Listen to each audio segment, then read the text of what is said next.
Salah satunya adalah perawatan sleep apnea atau mengatasi ngorok, mendengkur ya. Kalau diatasi dengan positive airway pressure therapy, itu adalah mesin seperti ini yang dihubungkan dengan masker-masker seperti ini ya.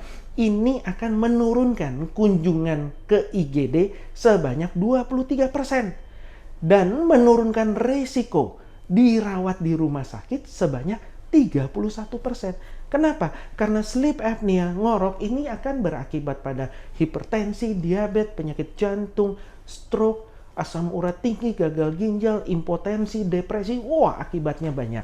Sehingga perawatan sleep apnea tentu akan secara ekonomis menguntungkan.